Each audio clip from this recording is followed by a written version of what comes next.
This is our project Algo Tree, which is under the organization named Algo-Phantom. So the Algo Tree is a collection of algorithms and data structure which are fundamentals to efficient code and good software design. It contains solution in various languages such as C++, Python and Java. So this is our code structure which contains the folder for each topic, and we have a separate topic for algorithm.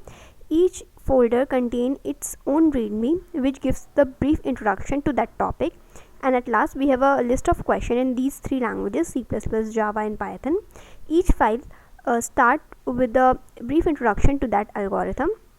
The codes are written with proper comments and indentation, and at last we have included at least two test cases in each code, and along with the time complexity and space complexity for that algorithm. We have also provided the proper contribution guidelines and also guidelines for the code base, that how to write the code, and our project follows the MIT license.